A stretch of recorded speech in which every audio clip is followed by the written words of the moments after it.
Let's begin indeed. Hello people, through Jerry speaking. 100th episode celebration of Crazy Bunch web show that was supposed to air last Sunday, but I got carried away, tired, and exhausted. Sorry it wasn't a Crazy Bunch web show 100th show last Sunday. I was very tired and stressed out and everything like that, but you know how it goes. But we're today instead of Sunday, last Sunday, because that will be much more better for me to get some shut-eye, you know, on Monday. You know, that's just more easier to watch a Gooey movie documentary, which we'll talk about later on. So for right now, we got not one, not two, but 3, 4, 5, 6, 7, 8 death topics today, and we got about 4 news topics we're going to talk about in this episode of Crazy Bunch Web Show 100 Special. So let's talk about it right now, shall we? See what we got for us. Anyways, first one I'm going to talk about is Jim Quinn. Born that name, he was an American communist radio talk show host based in Pittsburgh, Pennsylvania, who hosts Quinn in the Morning on WYSL in Amber, New York, and WALVL in Abbeville, Pennsylvania. Until its cancellation in November 2013, his program War Room with Quinn Rose was aired on 12 stations across the United States. It was also aired on XM Satellite Radio Channel 244 from 6 a.m. to 9 a.m. Eastern Time on Monday through Friday. Born on February 26, 1943 in New Jersey. Before beginning his political morning show, Quinn spent a number of years in KQV in the 60s and the 70s, okay? When he befriended his eventual partial banner, Rush Limbaugh, something like that. Limbaugh worked with KQV and WIXZ, something like that, at WIXZ, something like that, pronounce it, and makes sports, Pennsylvania, something like that. Anyway. And the disc jockey on the name of Jeff Christie, something like that. Anyway, Quinn was a master number in the Pittsburgh area and the Brooklyn nighttime host on KQV radio in the 60s. During the station's peak in the top 40 power, Quinn was hired for the WING Dayton in 1987 and entered the independent market. In 1968, he jumped in the Embury to take the job in WIPBG Radio's 99, Pennsylvania. Philadelphia, Pennsylvania, something like that. Anyway, but was back to KQV less than a year. Stayed until 1972 to spend time in New York City in KPIX FM. And then moved to Buffalo, New York in the late 70s. He became known to listeners throughout the Northeast and WWKB, KBW at the time, a 50,000 watt station that took requests from the farthest ways in Norway. Wow. Quinn's final hour includes a trivia game called Stop the Audience, when the answers has been kept in a steel envelope in Funk and Wagnall, something like that. Doorstep since noon today. In emotional farewell as he's returned to Pittsburgh, Pennsylvania, Quinn said, "May I get lockjaw, something like that, when I ever forgotten how to. Much I appreciate the people who listen." Wow. A Pittsburgh station 13Q BKTQ, something that lured him back in 1987 to capture the adults who have grown up listening to him in KQV. During his tenure for TQ, Quinn issued a parody 45 RPM records and the top 40 hit Undercover Angel, that titled Undercover Pothole. Wow. The parody labeled the Aquarius condition of Pittsburgh rose during that period, something like that. In 1979, Quinn moved to the midday slot at WTAE radio, an adult commercial station in Pittsburgh, Pennsylvania, under the ages of General Manager Ted Eggins, Captain Showbiz. In 1983, he became half of the Quinn Banana Show. alongside John Jefferson at B94 FM, which ran in Pittsburgh until 1992. Their format was bathroom humor and a course of conduct when they empowered the news director with Ruth Randolph when that was pro-mistress when that. She sued the station and Quinn Bonanza was violation and not considered this was harassment. Wow. Valentine's Day 1990 ran off one on the counts. And Joey Water $69,400,000. Wow. But the number's wrong. But anyway. 3 years later, his FM rate morning show was canceled. Quinn largely credits his lawsuit with his conducting his collaboration to political commemoration racism, something like that, stating that my formerly Labrador eyes will open an agenda. I gotta complete that one. But anyway, open an agenda to females, their friends, and support in the media. Well, okay. Talk show host and staff. Anyway. After Quinn's program was canceled on FBB94, he moved in 1993 to WRK, where he gradually adopted his traditional political talk show host format. So anyway, the program started music format with Quinn as DJ and as Quinn in the morning, but eventually during breaks in music and during news reading, he would editorize. With the positive response that he got from callers, it was increased ratings versus the dominant AM radio, the DVE morning show on the WDVE with Scott Balson, Jim Green. Anyways, the format eventually became entirely talk, focused on commercials, views on current events. It remained the only talk show on the otherwise music and radio format. The program focusing on commercial reviews on current events remained only a talk show on otherwise music radio format. The program eventually moved to WPGB radio in 2004 when the station adopted an all-talk format that included coverage of national syndicated syndicated shows like the Talk Russell and Rimbaugh show. Given the nature of this politics, the show eventually always locally controversial based on political affiliation.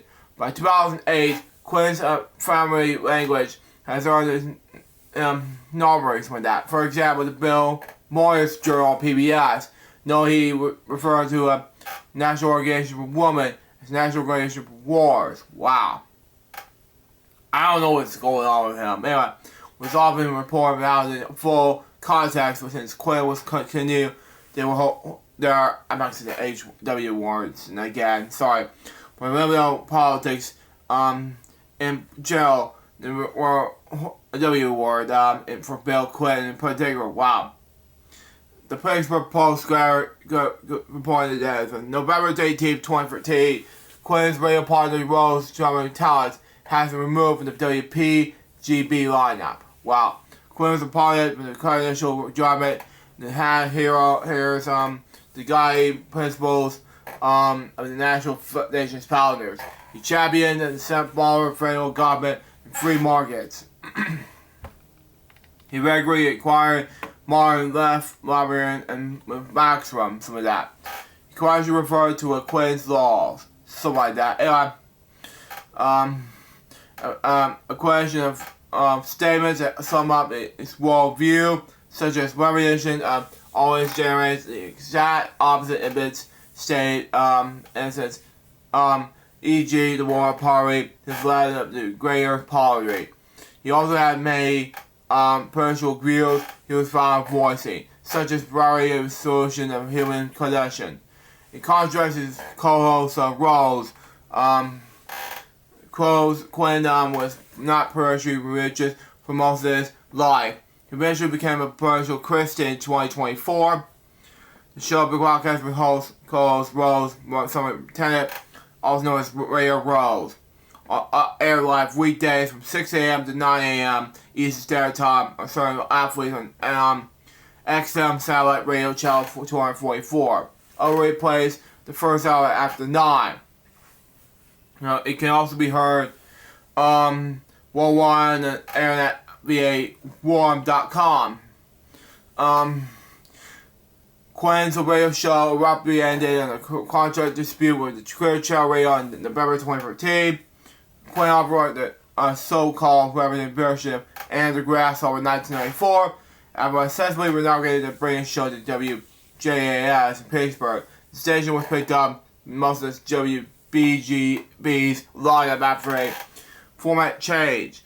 Quinn agreed to resume its morning show and wanted former athletes WYSL, station located outside the Rochester, New York. Quinn and WYSL owner Bob Savage have worked together in Pittsburgh. He died on March 29th, 2025. He was 82 years old. He undergone heart surgery in early February of 2025 and suffered a heart operation with which he was never recovered. My next topic has to do with Patty Molly. Wow. Born at Patrick Ann Maury. She was an American actress. Born on Paris, New York on March 17th, 1946, okay? And was raised in Winter Park, Florida by her mother and stepfather. Standing 3 feet 11 inches, 119 centimeters, weighing 60 pounds, 27 kilograms. She was part of carnivals and circuses in her youth. She married Joseph Bannock in 1961, and during their marriage, she worked in a pig bunch operator at Clipper, Quality in Chicago. After Eric died from marriage in 1968, her friends encouraged her to return to performance as a way to deal with grief. Molly was best known as Hawk from Flat R for Space Nuts. Anyway, it's Lumpy for the Star Wars Holiday Special. And there's Dora Hood for the animated TV series version of The Little Rascals. She appeared in the Star Trek Voyager in 1996. She was often a guest in 1970s Broadway series Dolly and Mary. And portrayed the robot waitress Tita in the Buck and Rogers in the 25th Century episode Cruise Ships to the Wild Stars, something like that.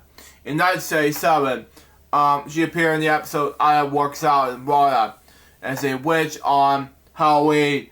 Look at the costume party at Rada's apartment building. For 1982, she was also an animation voice actor, working Monopoly game show pilot. Wow. Even operated the Crypt Creeper puppet on the Tales of the Crypt. Mommy appeared on Ernest Saves Christmas with California native Buddy Douglas as Santa's 2 elves. In 2011, she appeared as herself in Hannah episode 4, Torn the Attack, Holland 4 and a half, something like that. Attack of the Planet Special. Been a documentary film about the making of Hollywood Star Wars Holiday Special. Wow. Another voice roles in 1988 alongside Jeff Gordon, Greg Johns, and the late Cassie Gassam in the movie Scooby-Doo and the Gold School as Tannis and Mommy. Her illness and death. In 2010, Mommy was diagnosed with age-related muscular degeneration, like that. Visual impairment was severely limited her ability to read scripts and other textual matters. After suffering several strokes, she died in River Park on March 31st, 2025. She was 89 years old. The next topic has to do with George Freeman. Born that name, he was an American jazz guitarist and recording artist.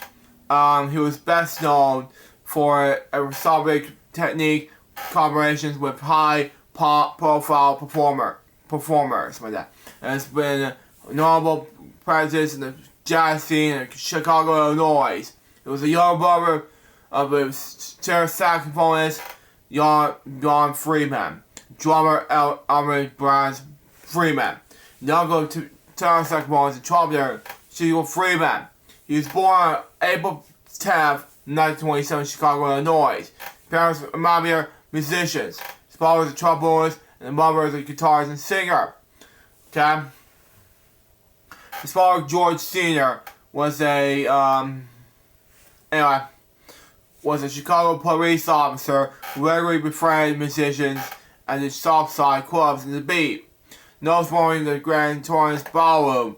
As a result, Louis Armstrong, Earl Hines, Fats Waller, and other founders, jazz musicians probably visited Freeman home.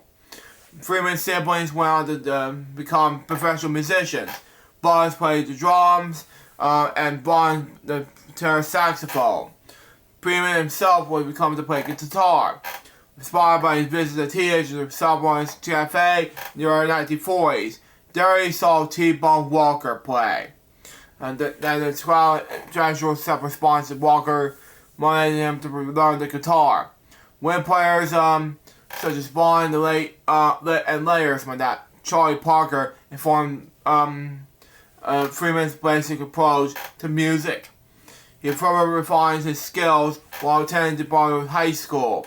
Whose students were including Vaughn, Gene Ammons, Johnny Griffin, Rand Holiday, Clifford Jordan, John Gilmore, Wilbur Ware, Don Washington, Sonny Gone, Richard Davis, and among others. His career began during his teenage years. Freeman was invited to play the Dukes of Swing. Wow. Okay. A band led by Eugene Wright. Shortly after wanting to operate the solo, Freeman wanted to start his own band, performing Wait May in the ballroom, the performing Pacific Hall Hotel in 64th and College Grove in 1946. Freeman was from Chicago's first modern jazz bebop band. A band that included alto saxophonist Harry Porter, tenor saxophonist Alec Johnson, and trumpeter Robert Gay. Something like that. Freeman led bands also backed visiting musicians such as Coleman Hawkins and Leslie Young. Okay? During the engagement with Young, saxophonist called this recently recorded song DB Blues. In response, Freeman inspires Young by playing the solo note to note because Freeman had previously collaborated with his Chicago audience. 1947, 1949, something like that. Anyway, New York City. In 1947, shortly after his 20th birthday, Freeman would travel to New York with Johnny Griffin, a high school friend who previously had left Chicago to tour the Lionel Hampton Band. To join the band, he was forming the trumpeter Joe Moore, something like that. Over the next year, Freeman met and listened to normal artists in the bebop genre. He also gave a solo guitar concert in Philadelphia for the audience, considering the young Fats Navio and John Jarvis. I pronounced it. Gordon, something like that. Anyway, Freeman made his first recordings with the Joe Morris Orchestra in late 1947, first in the Mayer label, and then on the Free Atlantic label. The band's sound was a blend of R&B jazz, which concentrated Freeman's more expensive bebop-inspired style of playing. His stand solo feature on Boogie Woogie Joe, recorded late 1947, has been described as one of the rock music writers as the first grinding guitar rock out in rock history. Wow. Very possible, could come right back. Stand by. I'm back, folks. Sorry about that. Just looking at how much gigabytes I have left for the video. So let's get back to it. Anyway, in December 1947, the Morris Band recorded a song based on The Hawk. Wow. A blues composed by Freeman. For the Atlantic record, it was renamed Blow Groving, something like that. Anyway, the title derived the name of a Washington D.C. disc jockey named Jackson Law, something like that. Anyway, When the recording came out in 1948, the composition was credited as a label to Morris, not Freeman. Freeman quit the band and returned to Chicago in response. Wow. 1959. Collaboration of Charlie Parker and others. Upon his return, Freeman assuming his place in the Chicago music scene. Upon performing with his brothers in Person Hotel. Highlights the period collaborations with Charlie Parker, twice in Chicago and once in Detroit, between 1950 and 1953. During these performances, Parker developed a close musical and personal rappers. Anyway, with the Freemans. On one occasion, Vaughn took George's tie and led to Parker. Parker never returned and sequentially won the public pose, including one the wall behind the stage, the jazz showcase in Chicago. At another point, the set was scheduled to began while Freeman was still backstage. Parker rejected the pleas the audience to start. No, I'm not gonna play again. Anything until George gets back. Wow. Shocking, I know. And the middle recording of the Parker Freeman performance in Chicago has been reissued multiple times. In the 2003 release, music historian Amir Warner Schwabin said that that's about Freeman's play. There's virtually no percent from the outrageously experimental music that George Freeman creates throughout the set. His solo on one tune is unlike anything I ever heard. It seems much closer to what John Zofield and Bill Crystal had bought the jazz guitar in the 90s than anything from his own parties like that. Freeman remained in Chicago throughout the 50s, but by 1959 decided to tour again. She traveled the country with the tenor saxophonist Syl Austin, vocalist Jackie Wilson, then with organist Wild Bill Davis, and finally with organist Richard Groove Holmes. 1960 to 1979. Wow. Anyways, tours of Groove Holmes and Gene Almonds. Wow. Okay. Freeman spent the most in the 1960s touring with Holmes. Freeman was featured on the Holmes first record, Grove, something like that, along with tenor saxophone player Ben Weber, something like that. Another recording highlight was Holmes with the Grove or something like that. Anyway, which features Freeman's guitar work along with two of his own compilations. In 1969, tenor saxophonist Gene Almonds had been released the allegation of drug charges. Wow. Returned to Chicago and performed with old colleagues and high school classmates, including Freeman. After these performances, Almonds asked Freeman to join him on the front line of the band he was forming.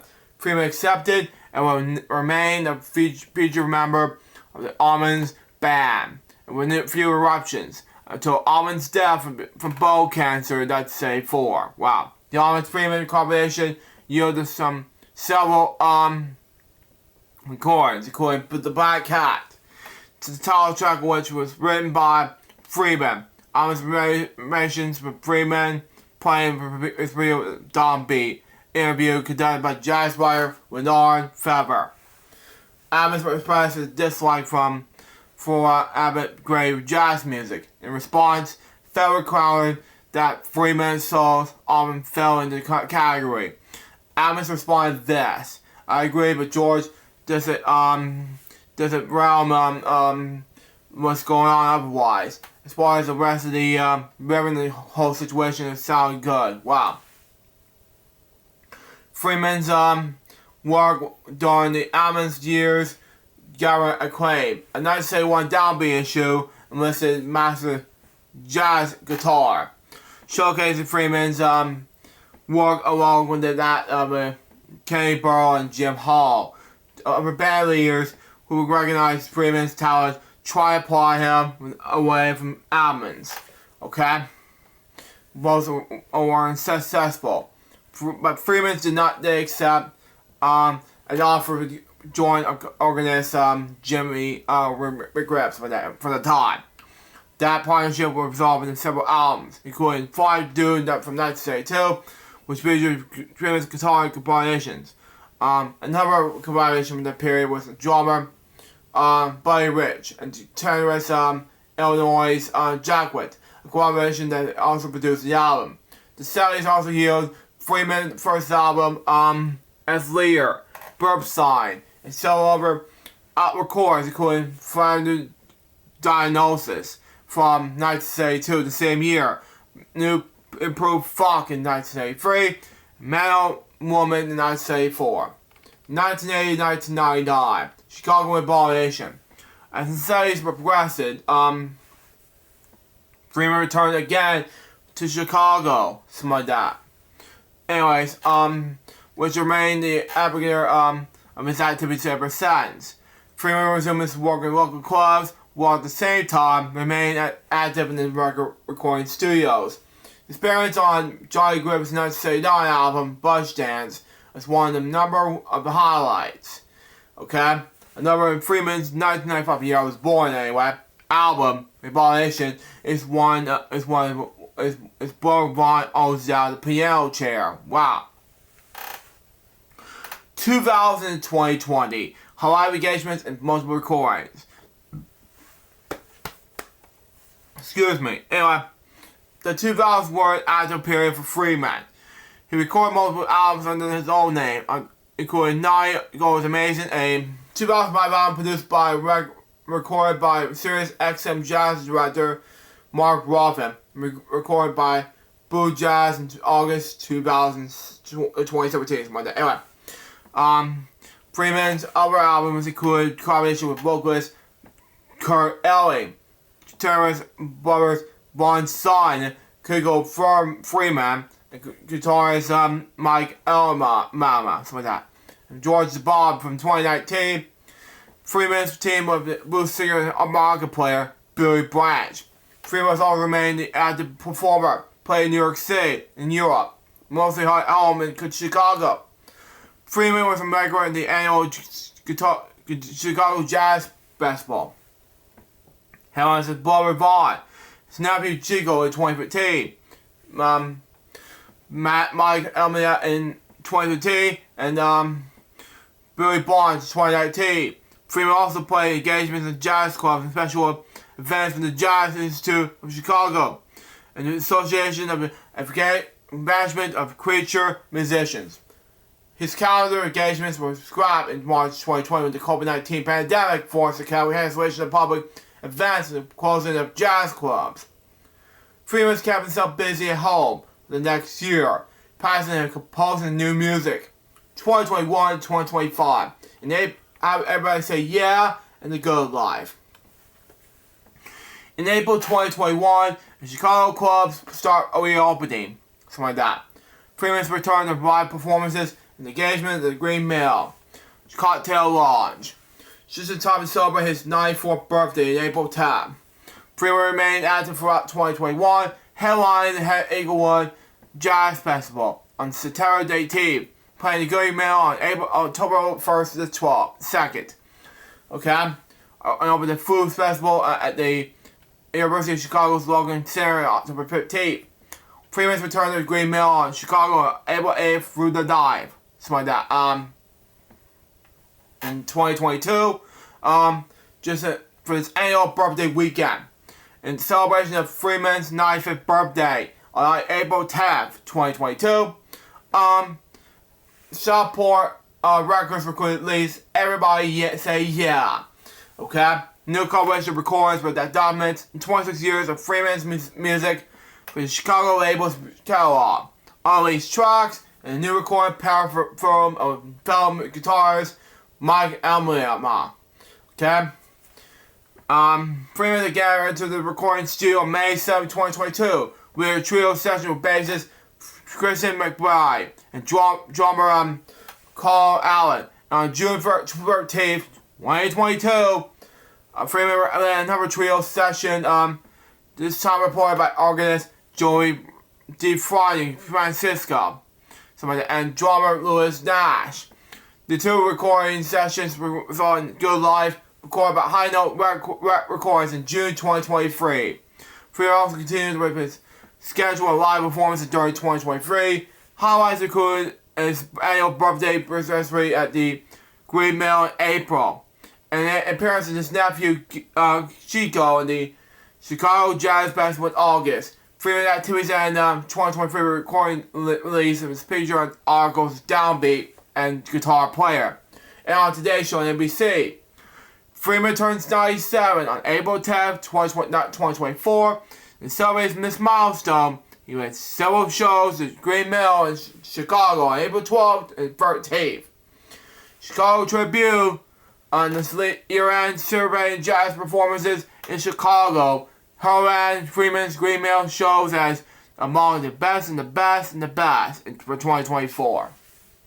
Passed away on April 1st, 2025, at the age, he was 97 years old.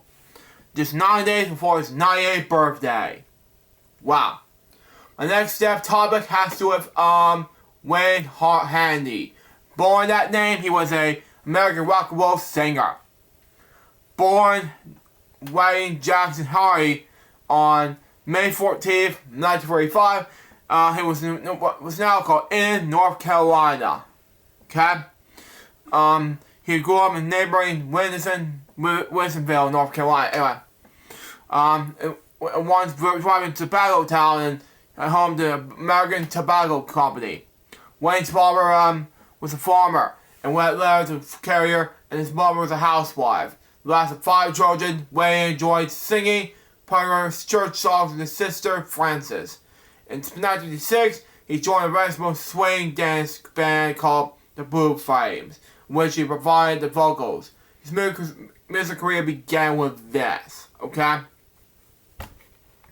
In 1957, he was scouted with the local band to come down to Durham, North Carolina, and sing in the local television show Saturday Night Country Style with Jim Thornton. Not the Jim Thornton announcer of the game show, that game show Wheel of Fortune, sorry. The network Jim Thornton, by the way. But anyway, watching the performance that night with Howard Drambo. He owned the small Durham label called Renowned Records. Howard was called the TV station that night before Wayne left to ask if he wanted to record for Rate That Now. Renowned someone that's more going. Wayne signed Renowned and would release his first single, Say Yeah, in 1957. Offered by Handy, Say Yeah was recorded by Knockaway artist Mercedes Solo, Souvenirs, and Ollie Shepherd. Wayne recorded some Maori well-known musicians at the time, such as Melody Masters, King's sister from Danville, Virginia, saxophonist Boots Randolph. In the same year, 1957, he was asked to appear in Philadelphia at the television show American Bandstand, hosted by Dick Clark. As a performance, he was driven back to the airport with his parents. The show was informed Handy we want Bandstand to keep playing his songs. He and Renowned Records will have to enter the play-to-play, also called Play-Along, deal with the show. Neither Handy nor Renowned Records will cooperate. Devoted to the music industry, Handy joined the U.S. Army in 1958, was stationed in Alaska. After his Army enlistment, he returned to North Carolina to enroll at the University of North Carolina at Chapel Hill, pursued a degree in business. Handy continued to record the Harvard Rapido off and on until 1962, when his contract with Renowned Records ended. In the 60s and 70s, he collaborated with a musician friend, Howard Landon, to entertain original songs in social events, and Handy and Landy. They also received one single on a JBCB, something like that, label in Raleigh, North Carolina in the 1960s. Handy retired in March, begging in the early 2000s, living in Greenbow, North Carolina. After the death of his wife in 2018 and dying health, he moved to Devon, Pennsylvania in 2023 to be closer to the family. He died there in hospital care on April Fool's Day 2025. He was 89 years old. His music was still appreciated by fans and reached his heart American rock and roll and reverberate around the planet. My next topic has to do with Val Kilmer. Born Val Edward Kilmer. He was an American actor, eventually stage actor who ever found fame as a lead man in films and wide variety of genres including comedy, drama, action adventures, western, commercial films, crime dramas, science fiction films, and fantasy films. Film in which Kilmer appeared grossed more than $3.8 billion worldwide. In 1992, film critic Roger Ebert remarked it various award for the most unsung lead man in his generation Kilmer should get. Kilmer started his film career in comedy films such as Top Secret 1984 and Real Genius 1985 for translated dramatic films. He rose to prominence for playing Iceman in Top Gun in 1986, Jim Morrison in Doors in 1991, Doc Holliday in Tombstone in 1993, Batman Bruce Wayne in Batman Forever in 1995. He was born. But anyway, he also gained acclaim for the roles in Willow in 1998, For Heat in 1992, True Man in 1993, Heat in the same year I was born in, 95. He made acted in such films such as The Island Dr. Moreau in 1996, The Saint in 1997, The Prince of Egypt in 1998, Solid Seed in 2002, Alexander in 2004, Kiss Kiss Bang Bang in 2005, Deja Vu in 2006, Bad Moonlight, Part of the Call of New Orleans 2009, McGruber in 2010, Snowman 2017, and Song the Song in 2017. Kilmer made his final film appearance in Top Gun Maverick in 2022, upon his film role in the original film. On stage, Kilmer made his Broadway theater debut acting. John Bro's Working Class play The Sad Boys in 1983. He also acted in productions of William Shakespeare's history play Harry VI, Part 1, 1981, and John Ford tragedy This Pig, She's a War, 1992. Both his public theater, he played Mark Twain in a one-man show he had written concerning Twain in 2012 production in Los Angeles. In 2015, Kilmer was diagnosed with throat cancer. He essentially underwent a surgical procedure to damage his vocal cords, leading to the surgery, serious difficulty speaking. He also went commercially in 2 phagomatomies and died of pneumonia. April Fool's Day 2025. He was 65 years old. He released a memoir, I'm a Huckleberry, a memoir in 2020, and the documentary Val in 2021, both of which details his career and health struggles as an actor. I'm not going to read all of his life ahead, but I'm just going to go ahead and do his next episode. Stay tuned. Anyways, my next topic has to do with John St. Ryan. Born John Barker. Anyway, he was best known as an English actor. Anyway, and a horse trainer and organization, so like that. He appeared in supporting roles in film and television. His more memorable characters include Fargo's 1997 Fox television series War and Miles Bash and Disney's 1994 adventure drama film Warrior's Tale. He was born John Barker in Manchester, England, on March 27, 1953. He attended Ross Hill Junior School and later became a bookseller and was an art teacher in the town. He ran and instructed my Charlie Jim and Prisha and Charles Fine Fit, part of which getting the role, Shot Double and Sean Connery on the film set, Madison Man. He made his acting debut in 1983 in GBH. Like that. Anyway, he soon in the small world hit British soap opera Emmerdale, then known as Emmerdale Farm, as Jameson. Ryan appeared in various productions such as From the Man Crowd, Streetcar Named Desire, something like that. Sporting roles in films and television series such as Garden Street as Charles Wellington and Buffy the Vampire Slayer. General Hospital, Mercy Road, and Carbell made the television movie Heidi Chronicles. Ryan also played the main Android Cyborg and American Cyborg Steel Warrior. Something like that. Yeah. He moved to California early 1990. Something like that. Yeah. Moving on. Next, he owned and operated the Red Rose Ranch and working horse in Cal Ranch near Arlington, California, where he raised, born, and sold horses.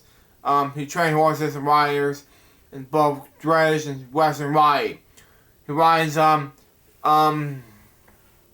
especially the Dolman Brushwood style of wrestling riding. Wow. A Spanish form of classic Western pressure riding. He won multiple national and international titles in the sport. He wrote books and produced videos in the drama and Brushwood style. He married Joyce and had 3 sons. One of them, Samuel Barker, born in 1980, is a writing director that has won Emmy Awards for his work on The Voice. Ryan is a keen supporter of the Barry Football Club. He died of a heart attack on April 3rd, 2025. He was 32 years old. We're almost done with dad topics here. Anyway, stand by. My next topic has to do with Jay North, born J. Wary North Jr. He was best known as an American actor. His career as a child actor began in the late 1950s. He went on to appear on 8 television series, 2 variety shows, and 3 feature-length films. At age 7, he became a household name for his role for Good Natural Mistress Dennis Mitchell in the CBS situation comedy Dennis the Menace from 1959 to 1963. Anyway, but it's a concept created by Hank Casham. As a teenager, North had roles in MGM feature-length films, Zebra in the Kitchen, and Maya. He also appeared starring in NBC television series Dashing the Desires film. Okay? As an adult, he turned to voice acting for animated television series such as voicing the roles in Prince Jordan and Mary and Dice segment of the Banana Splits Adventure Hour. The Teenage Bam Bam Rumble and the Pebbles and Bam Bam Show. Okay? After leaving this business, North began working with fellow former child star, the late, Paul Pearson. Let me see. You're so odd. Never mind. I thought it was Paul Robbins who, Pee Wee Herman. It's not. But anyway. And the organization, a minor correlation, he was an experience as a child performer, graduate other children working in the international internet industry. He was born in Hollywood, only child of Jay and Dorothy the Caution North. His father was alcoholic. And parents' marriage was troubled, something like that. When he was 4, his parents separated, and North never saw his father again. His buried decided to bury him in Alabama. His mother worked as a security with the West Coast director of American French and television and radio artists. From a young age, North was a fan of television. When he was 6, his mother used her connection with AFTRA to arrange him to appear on his favorite television program, local Los Angeles children's show, Cartoon Express, hosted by engineer Bill. Prominent Hollywood television agent Hazel Macmillan was impressed with the prolific boy, and his mother the following day offering to present him. His mother was aware the stories of troubled former child stars, never returned, but eventually gave her approval. Wow. I'll be right back. Stand by. Back, folks. Sorry about that. I just have to read. I'm just gonna check how much gigabytes I have left. But anyway, move on. Next. Anyways, his early years his career began with this. North's first professional acting job was a live appearance on the game show Queen of the Day, hosted by Jack Bailey. He continued to work as a child model and not doing commercials. And led small parts in a number of popular NBC variety shows in the 50s, such as George and Gobble Show, a Fisher Show and Martin Barr Show. Before auditioning the role that made him the star. In June 1958, Columbia Pictures television division Stream Jams was on a nationwide search for the boy who played the title character. The television adaptation of the popular Jazz and Menace comic strip by Hank Cochran. A 6-year-old North audition. Wow. Received news that his part of the audition got not gone well. Agent Ansel McMillan pressed the studio to see him again. The studio agreed to express in the second audition. After hundreds of other boys auditioned, Norm was asked to be back to screen test with Hubert Anderson, Gloria Henry, and Joseph Picard. Pilots from later that summer. Season passed, and North heard nothing more than from Screen Jams, but continued to work. Appearing in the Christmas Beam episode of CBS Western series One Day Alive, titled 8 Cent War. In the episode, he portrayed Larry Stowe, a young boy who played spy hunter Josh Randall, played by Steve McQueen. 8 Cents would find Santa Claus. Over the next several months, Norm made television appearances on such shows as 77 Sunset Strip, Rescue 8, Sunshine, Bronco, Colt, not 45 anyway, and Sugarfoot. Both in the feature films with roles in Marigold the Hills and Blank Operator. In early 1959, Norm was confirmed to play Dennis. Wow. Dennis and the Menace. There's a lot to read about Dennis and the Menace. But anyway, Dennis and the Menace premiered on CBS on Sunday, October 4th, 1959. Quickly became a hit with audiences. Norm was paid $500 US dollars, equivalent to $5,400 in 2024 years per episode. It's strawberry red hair with bleached prominent blonde with the role. The 8-year-old was started to shave a year off at his age when speaking to the press. Wow. His mother continued to work at AFTRA full time and hired business managers to invest his earnings. In the 1993 issue of Film Facts magazine, Norm spoke about his mother, saying that, "I want to make it very clear about one thing. I've never supported my mother during Dennis and Menace." Wow. She earned her money for AFTRA. Something like that. And she never lived off my earnings. I know something that happens what happens with child actors, but it was not true in my situation. Wow, okay.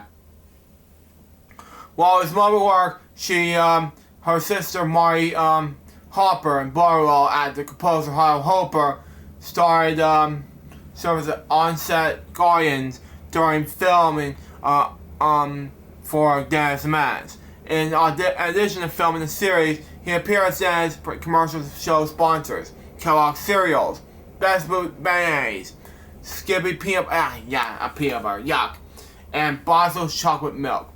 And regularly traveling around the country with his aunt and uncle on the weekends to promote the show. These accommodations combined to require the 3 hours a day at school. They were told on him. By the end of the first season, the 8-year-old had begun to feel the pressures of being the main star of the popular show. In late 1960, second season of the series ranking among TV's top 20 shows. Wow, okay. And his portrayal of Dennis has become a popular pop culture icon. He made crossover guest appearances on Dennis on shows such as The Don Reed Show and Red Skeleton Hour. The feature film Pepe. That year, North recorded Misadventures of Dennis and Menace soundtrack stores an LP and the LP album of songs such as titled J. North, Who's Singing. Wow. Okay. With the success of the series, Hoppers began strip taskmakers and starting there's some reminders from that. He was not allowed to socialize with other cast members on the set, missed being around children of his own age. He ate alone in his dressing room, and his only opportunity to relax was a eventually free day when he could play baseball with a number of children with his uncle would take him to see horror films. His favorite films at the time were Spin the Podium and The Village of the Dam. Wow. Okay. By late 1961. Okay. The series was in the third season. In North earning $2,500, equation to $2,600,000 in 2024 years per episode. The show remained in the top 20, but North was grown tired and frustrated with the pressures of carrying the hit show and long work hours. Question matters in his relationship with his Aunt Marie. Many years later, North revealed his aunt partially amused him. Wow, skip sad. No, when he made his mistakes in the set did not perform the standards. Wow. He said he was failed in line, but she would take him beyond the set and beat him. Yeez. For years, it was too painful to watch reruns. His mother and the rest of the Dennis Menace cast were unaware of the abuse. He concealed his unhappiness to the trend and relation of his aunt. In the 1993 interview, North Charles' co-star Jay Russell said this, okay? If Jay sees she abused him in private, then I'm inclined to believe it. The stir the demands of being in every scene all by itself can be extremely stressful. Wow. Every pressure from his aunt will be made unbearable. In 2007, she said this. The show came first. This is a body that we were raised in, something like that. Have I ever any abuse or any horrible upset of Jay's part? I would have noticed. It would not have been me. It would have upset me terribly. By the fourth season, North was earning $3,500 and eventually $27,000 in 2024 years in episode. But by 1952, the 11-year-old has been gone to outgrow these characters' childish antics. This combined the expected death of the actor who played Dennis Boyle. Mr. Wilson, John's occurrence near the end of season 3 has changed the bag in the show. During his interview with Fun Facts, North recalled this. Between the pleasure of the business and Joe's dying, I had become very serious, very morbid, and very withdrawn from the world. I was very embarrassed, the little kid that played on the television show. By the end of the fourth season, ratings went down. But now in 1953, with relief, Dennis Menace was cancelled. Wow. His teen years began with this. In late 1953, North's mother enrolled him to prep school. But doing this part-time education while filming Dennis Menace, combined with having not been allowed to socialize with other children. Wow. He struggled to keep up with the studies in his new school, was nervous and interacting with other students. North continued to audition. In 1994, he appeared in an episode of Wagon Train, but found himself typecast in the British Dennis Mitchell and had trouble finding steady work. In 1999, North told the E! Network saying this, I had to find the ghost of Dennis Menace. I was typecast. I still had the face, and that's what's causing cast directors, producers, directors saw when I would go on to read the role. In 1995, he landed the role in the MGM family comedy film Zebra in the Kitchen as Chris Corey, a boy who unhappy with living conditions who he finds in the local zoo. Wow. Decides to set the animals free, cause chaos throughout the town. Okay? Over the next year, he continued to appear in the small television roles, guest starring MGM TV series Man for Uncle, reunited with former Dennis Menace co-star Gail Gordon on The Lucy Show. Wow. In 1966, North landed a starring role in another MGM family adventure film, Maya. In the movie, which was filmed located in India, North played Terry Bowen, a boy who navigates an Indian jungle with an unknown boy and an elephant who was a baby calf. Wow. Larry's scared white elephant. He continued to appear in a small guesting role on television shows such as My Three Sons and Jericho. And in 1967, NBC decided to make a television series adaptation of Maya. North agreed to aspire his role, but soon back to filming on location in India. The feature film Maya and subject television series making North a popular teen idol of the era, featuring numerous teen magazines such as Tiger Beats, 16 Magazine, Team Daybook, and Flip. While Maya provided popular teen audiences, the NBC series struggled in this time slot against popular shows at the time. CBS's The Jackie Gleason Show and ABC's The Dating Game and Newlywed Game was canceled after one season. Excuse me. Years later, and was canceled after one season. Anyway, years later, Norm spoke fondly of his experience in the series, stating that I can stay and I'm really proud of my work on Maya. From a professional standpoint, I got to play an adult role and it's a challenge. Norm was missed a full year in school while filming Maya in India. After returning home to Hollywood, being a normal life in high school, graduating Westport Senior High School in Beverly Hills in 1999. Meanwhile, in the same year, Norm was also narrated the surf film The Fantastic Plastic Machine. In adult years, sounded like this. After completing filming of Maya television series, Norm found work as a voice actor for animated television series, providing the voice of Prince Tor and Barry Nightstep in Banana Split's Adventure Hour, Terry Dexter and Here It Comes to Grump, and the Teenage Bam Bam Rumble and Pebbles and Bam Bam Show. In 1971, he left Hollywood to Chicago to form the Darren Theater, appear in several stage productions, including principal roles in Nora Is That You? And Butterflies Are Free. January 1972, while appearing in Butterflies Are Free, 20-year-old North met actress Kathleen Butcher, who had a 4-year-old son in the previous marriage. After touring with the production in over a year, two returned to Los Angeles and were married in July 20th, 1973, but the marriage lasted for less than a year. The young couple separated in April of 1974. The divorce was final on October 21st, 1974. The same year, 1974, Norm appeared in the last starring role in the Radar film, coming-age suspense thriller film, The Teacher, opposite Angel Tompkins.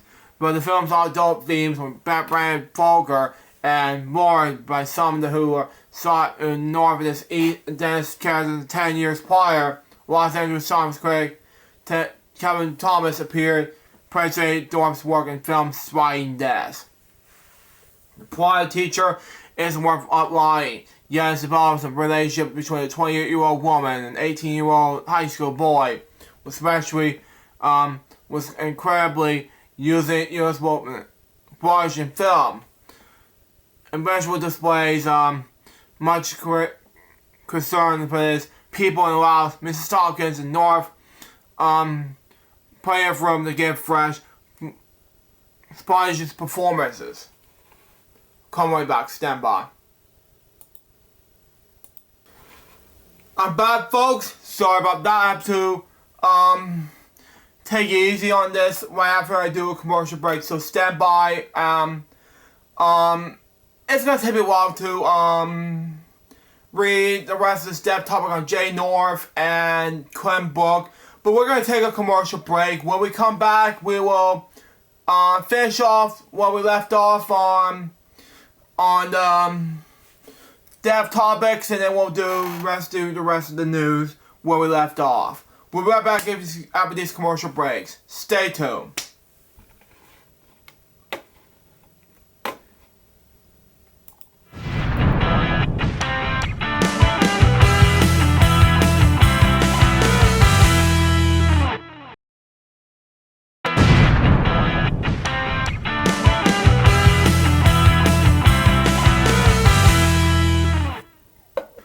Welcome back to the Crazy Bunch Web Show, episode 100. I am so sorry, huge delay.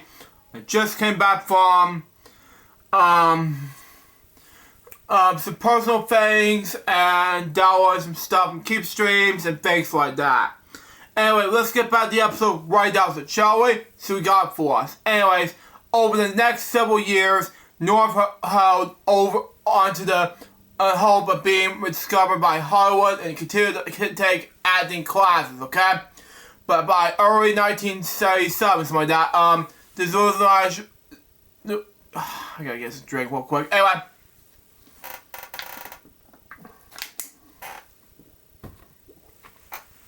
Sorry about that. Anyway, this was with his career in show business. He left acting and enlisted in the U.S. Navy in January of the same year. He reported to the Navy boot camp at NTC Orlando, okay? He assigned to the USS Otto Juma, something like that. Stationed in Norfolk, Virginia, as a seaman recruited boatswain mate, the Navy's lowest rank. He received good relations to his work, something like that. It was a praise for the harsh treatment he received for shipmates like that, and for service as being a former Charles Star, okay? Within a year, he was out of the Navy. He then began his administrative progress.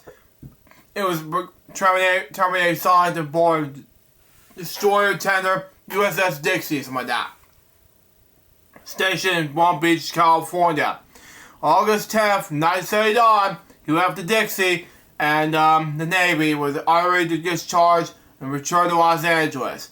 In 1980, he appeared as a cameo role in the television movie Sky's Art with other former child stars, Angela Cartwright with the Daily Thomas Show, Warren Champion from Proverbs Knows Best, and Paul Pearson, Don Reed Show. In 1982, he landed a week-long stay on the daytime soap opera General Hospital. Stay working show business continued to elude him. Following shortly for real estate investments, but his mother had made with his earnings, but Dennis Manis, and frustrated by the direction his career has taken. He was retreated from public life for the next several years. He worked with his health and food industry, and in 1984, he opened the book, Bird Julie Byrne, for $5,000. Wow. Opened to play the lead role of serial killer Stephen Julie. In the 1999 interview with E! Network, North spoke, I was decided to play a darker role, stating that this. I was ready to play the very dramatic, stereotype characters. I thought maybe this if I would play some villains and scare some pants off of people, maybe Hollywood might take me seriously. However, Stephen Julie's story never made it to the screen. And in January 1986, North landed a small role in the Yoko Slavin featured film during Rebellion, while waiting for short. Later that year, he read for the role for the serial killer Ted Bundy. In the television miniseries, The Unusual Stranger, the lost departed Mark Ahmed. So interested in the stories about serial killers, North decided to try his hand in screenwriting. His first clip was about a 1984 prison break by 6 death row inmates from Virginia's Mecklenburg's Correctional Center. The screenplay was never completed. For the rest of the 1980s, he appeared with other former television stars on news and talk shows such as Good Morning America, Donahue, and Oprah. In October 1988, he had down his frustrations towards Hollywood, the comedy sketch on an episode of HBO's Not Necessarily the News. Celebrating his role as Dead Demise, dressed in overalls, striped shirt, and collar. 7-year-old North portrays an angry adult Des talking revenge on Hollywood pigs. Love pigs, by the way, with a telescope rifle. Wow. After acting hoaxes, something like that. The morning of December 8th, 1988, North was at Sarah and widely reported hoax. Wow. His mother received the news that he had died in the doctor's office that morning. According to a story in the United Press International, his body had been found at 12:45 that morning. The article calls alleged Dr. Robert Talbot, that when North actually have never met. Around the same time, he also dealt with spiritual imposters. One man North in his youth ran restless and attended Hollywood party impersonating him. At the time, North told Night Raider news agency, I'm not on the A party list. I'm not a hot item, so they don't know look like. I would have it work a lot the long time. My composition. January 18th, 1990, North received a phone call from Paul Peterson telling him that the former child star Rusty Hammer from Daily World Thomas Show died from suicide. Wow. Hammer's death, but was a trying board for North with childhood friends Peterson, Jeff Stone on Donald Reed's show, and Jerry Russell, Margaret Rain on Dennis and Mez, concerned that North's cemeteries put him in contract with Barris Stan W. Ziegler, who specialized in trouble with former child actors. North later joined Peterson's organization, a minor organization, who used experiences to constitute child stars dealing with the same pressures and difficulties he had faced growing up. Personal life and death. On March 2nd, 1991, North married his second wife, Rosia. Okay? The couple had met on the blind date and separated 3 months after the wedding. Wow. April 14th, 1992, he met Scarlett Cindy Hackney at the party of a charity event for Frederick AIDS, engaged before him. Before just engaged before him for you, Billy. On March 1st, 1993, they were married. And 3 months later, Surgery returned well off and then resolved his mother's investments and resorted as his child star. North left Los Angeles, moved to Hackney's hometown of Lake Butler, Florida. Became a stepfather to her 3 daughters. The move was permanent break from Hollywood area and had trouble with them. That year, there was released in 1993 feature-length film Dennis and Mez. Media thought was had become a ritual Dennis. This renewed interest prompted him to publicly disclose the abuse he had experienced as a child star. In May 1997, having come to terms with the physical and emotional abuse he had suffered at the hands of his aunt and uncle, Norbiz began attending Maria's shows with meets and fans. After the move to Florida, he began to work as a commercial officer, working with the troubled youth within Florida's justice system, and as of 2011, continued to work at the Florida Department of Corrections. For early 1990s, North occasional appearance on the talk shows, documentaries, cameo appearance of himself on The Simpsons, and a comedy feature-length film, Dickie Roberts, former child star. In 1999, he concluded his E! Interview by saying this: I am so happy that I was able to have such a positive impact on people's lives. I'm going to write my autobiography and then I'm just going to live a content, happy life here in Lake Butler, Florida. The people I love. This kind of a vanished into the mist of time. He died at his home in Lake Butler, Florida, of colorectal cancer on April 6, 2025. He was 73 years old. He has been battling the disease for several years. He's survived by his wife, Sadie Hadley, and 3 stepdaughters. And my last step topic has to do with Clem Burke. Born Clement Henry Burke, he was an American musician best known as a drummer for the band Blondie. From 1975, shortly the band formed for the band's entire career. And remained in the band until his death. He appeared on the band's albums along with 2 founding members, Debbie Harry and Chris Stein, something like that. He played drums for Romeo's for a brief time from 1987 until the name Elvis Romney was a member of the Romantics from 1990 until 2004. Wow. He was born November 24th, 1954. Wow.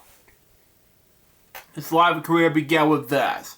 His early experiences on the Boston, New Jersey. Anyway, his early experiences on the drum kit began in the late 1960s and 1970s with various New Jersey jam drum bands.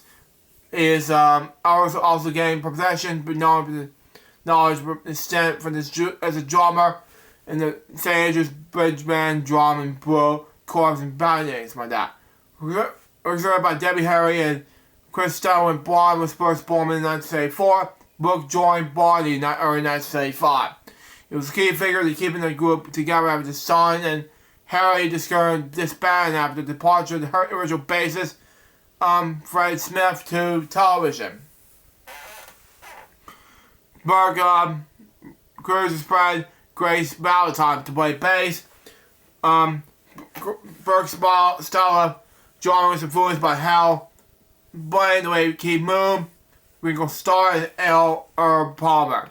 During the 1980s and 1990s, when Blonde was disbanded, Burke played drums in Mag, which Blonde was a regular drummer between 1990 and 2004. Pete Southhead, Bob Dylan, early Tom Hanks, John Ramba, The French Toads, Iggy Pop, and Joan Jett, among others. He wanted to record the lineup of Quest Sword Pass in 1983 with Sex Pistols guitarist Steve Jones, former Blonde bandmate Nigel Irison, something like that. Bass guitarist and vocalist Tony Sales, and singer-actor Michael Ness Barnes. In 1987, Berg was assigned the drummer for the Romantics under the name Elvis Ramey. Something like that. Anyway, for 2 gigs. On August 28th, in Parker, Rhode Island, on August 29th, in Trenton, New Jersey, is a punk club, the Facility Gardens. And on the sudden departure of Richie Ramey, on October 8th, 2004, he's once again playing under the name Elvis Ramey. When he joined Tommy Ramey, CJ Ramey, and Daniel Ray, the Ramey beat on the Kansas concert. He recorded to play live with Wanda Jackson, Nancy Sinatra. Book recorded with Sonny Vincent. And Albert Killer J played on the Go-Go's member Kathy Lynn Valentine's solo record release, White Years, in 2005. Book recorded a tour with Jamara with Wayne, New Jersey, Los Angeles in 1983 album Hi-Fi Sci-Fi. Burke was inducted in the Rock and Roll Hall of Fame in 2006 and a member of Blonde. In 2007, Burke joined Slinky Vagabond with David Bowie guitarist Earl Slick, something like that, Glenn Matlock, and Ken Duffy, playing the debut concert in the Joey Ramey birthday bash in May 2007. He was also a member of the Magic Twisted Dirty Waters Records along with Flaming Gory's guitarist Cyril Gorin's guitar, Prince Falls lead guitarist Eddie Mars on bass. Two tours several times and drummer with the Hugh Cornell Band. He played 90-minute sets at 100 concerts in a year, and in 2008, he was reported that he was taking part in an 8-year study that analyzed the physical and psychological effects of drumming that is essential required by professional drummers conducted jointly by the University of Gloucestershire, something like that, and the University of Gloucestershire. In July 2011, Burke received an honorary doctorate from University of Gloucester and result of the drumming project. In 2008, Burke founded the Clem Burke Drumming Project to investigate the physical and mental health benefits of drumming. In December 2011, he formed the band International Swingers with Sex Pistols bass player Glenn Matlock and guitarist James Stevenson of Generation X and singer Gary Twin and Supernaut. About the same time, he was been founding member of the Split Squad, like that. Passion tours, appearing in SW festivals, and recording the album Now Hear This, released in January 2014. In April 2014, Burke appeared on this little Stevens song, All I Need Was You, along with Scott Kember, Barry Goldberg, Greg Sutton, John Jr. Morgan, on the Call Honor album, Have Harmony Will Travel. In 2014, Book was a founding member of Empty Hearts. The group recorded on the 420 Records, and its bandmates include romantic guitarist and vocalist Roy Palmer. The show's video changed bassist Amy Barrick, and the chorus guitarist Elliot Easton, and small bass and the bassist pianist Ian McGuire. Band's first album was released on August 5th, 2014, produced by Ed Sassman. In 2015, the BA Pledge Music, the band was International Swingers released that raised money for their first full-length self-titled album. The National Swingers only the working title Whatever Works Now. The album was recorded in the studio at 606 LA, which was owned by the Foo Fighters. It was then mixed by Peter Walsh. It was recorded with Simple Minds, Pulp, and most recently, Scott Walker. In 2017, Book played with Dace and a member of the LAMF as a Johnny Thunders tribute, also featuring Warroar, Mike Ness, and Glenn Matlock. The reunion shows in New York took place in Maui Electric in Manhattan, November 15th to 16th, 2016, about Glenn Matlock. Wow. Recording release on the album released on Jungle Records in December 2017. 2019, Book played with Bond tribute Bootleg Bond. Wow. In December 2011, 2021, so we'll get that. Book filling on drums with Genius Song and during the Go-Go show, the Whistling Go-Go, celebrated the recent induction of Rock and Roll Hall of Fame. He died of cancer on April 6, 2025. He was 7 years old. Now let's have a moment of silence with regards to not one, not two, but 8 dev topics right now.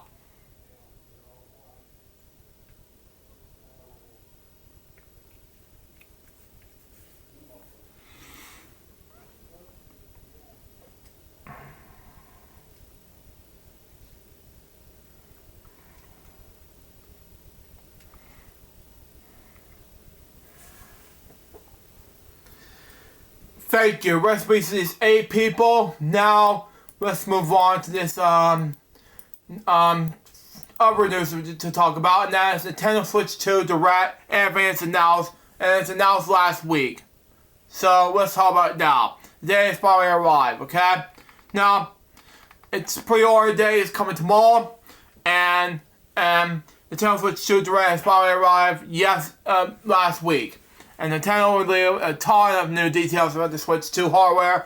The games will be launching alongside in the future. We grab all the biggest retails and Switch 2 Direct right here on to ensure you don't miss a thing. Include the release date, price, and pre-order info. The biggest games are the Mario Kart World, and so much more. Okay? Nintendo Switch 2 release date, price, hardware, features, and accessories. Nintendo Switch 2 release date, price review.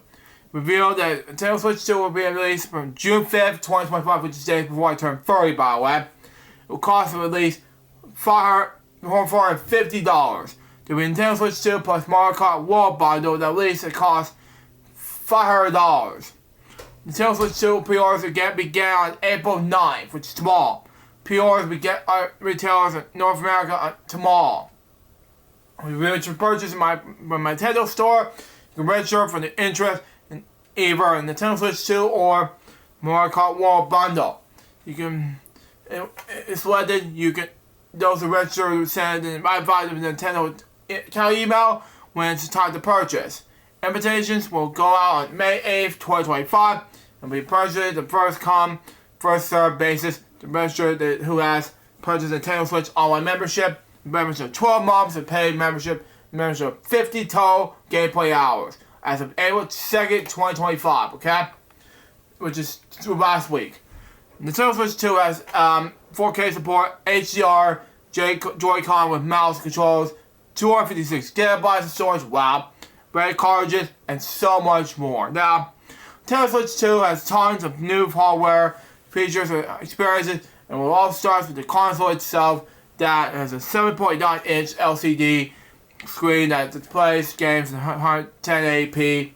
However, these they're just looking for a better resolution to be happy to know that there will be new dog be available, able to help put video up to 4K resolution to play games up to 120 frames per second. Anyway,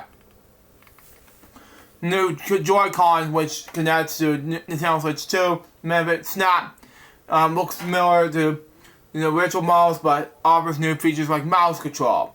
Right Joy-Con also includes a new C button, which will work on the new online feature called Game Chat, we can read about below. Okay?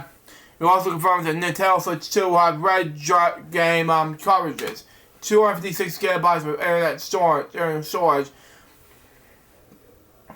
that can be expanded to micro SD, express cards, private 3D sound, and more. Game Chat is Nintendo's new solution to play with friends. In addition, Game Chat is a new online feature with Nintendo that will get players to play and talk with each other while playing with Nintendo's Switch 2 games. Once Game Chat is activated, players will be able to press the C button on the right Joy-Con to not only start a channel with friends, but also share their screens. Use video chat with the Nintendo Switch 2 camera accessory, or a compatible USB-C camera, and more. Game Chat will be free until March 2016 for all Nintendo Switch 2 users, but require Nintendo Switch Online members after. Okay? There's also a new feature called Game Share that will let users share a game with friends that don't own a compatible game, so that will play together. Okay? Nintendo Switch 2 accessories, Pro Controller, camera, and more. Nintendo Switch 2 will be launching a bunch of accessories, including a Pro Controller for $80. Wow. That looks like a original Switch Pro Controller, by the way. Anyway, it comes up with an audio jack, the C button for Game Chat, and 2 extra back buttons.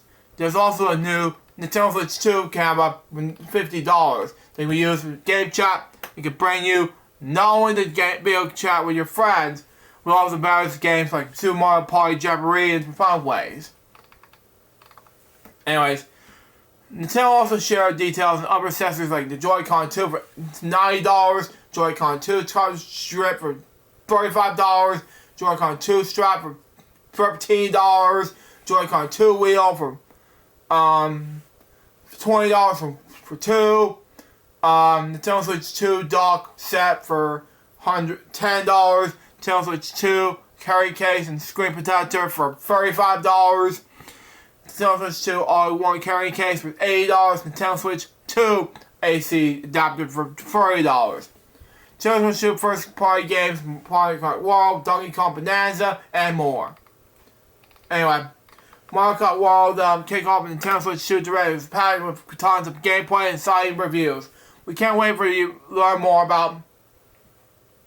First of all, it was confirmed that Mario Kart World will release on the same day as Nintendo Switch 2 on June 5th, 2025. Just stands for to furry, by the way. But anyway, what may be the most excitement Mario Kart World is that really a massive interconnected world that Nintendo wants you to explore.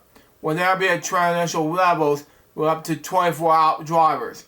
There's a much more freedom during and outside the races. Alongside seeing our favorite characters racing in cars, motorcycles, boats, snowmobiles, and planes, we can also see saw characters graded up in rails, riding walls, and more.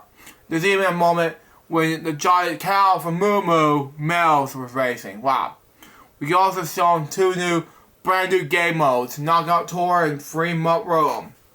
Knockout Tour was an animation battle royal style mode where you can be a last driver racing as you travel the wild planet. Wow, is this latest Mario Kart Void animation. Wow.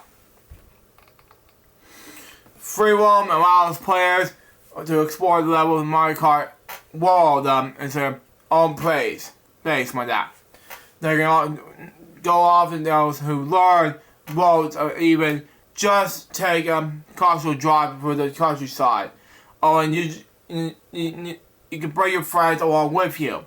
It's important to note, however, that Mario Kart World can cost $80. Wow, it's higher than the $8-base Switch 1 game ever released. So also down the Mario Kart World Direct will tell you about on April 17th at 9 a.m. Eastern Standard Time, 6 a.m. Pacific Daylight Time. Wow. Donkey Kong Bonanza is smashing his way to Nintendo Switch 2 this July. Anyway, last bigger than trailer, the Nintendo Switch 2 with Donkey Kong Bonanza, a new free platforming action adventure game that sees Donkey Kong smashing through the new world. You can even break off chunks of the planet. They can find more areas to explore and use that their brains and attack enemies with. There's also look like the planet bosses, humor, and even 2D sessions. The game will be released on Nintendo Switch 2 on July 17, 2025. Wow. Anyways, Kirby Air Racers. Anyway, this new racing game coming to Nintendo Switch 2. They're being developed by Super Smash Bros. Director Masahiro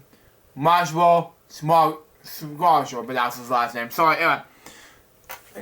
It's a new title for Kirby Air Racers, a new title for the Super Smash Bros. Director Masahiro Squasher that will be racing Nintendo Switch 2 that later on in 2025. Well, we didn't see any gameplay. We did get a glimpse into Kirby on the Warp Star, meeting other Kirby Air riders and different machines. Anyway, that'll be the first Kirby Air ride game since the original was released on GameCube in 2003. Anyways, Legend of Zelda Breath of the Wild, Legend of Zelda Breath of the Wild are again Nintendo Switch 2 versions at launch.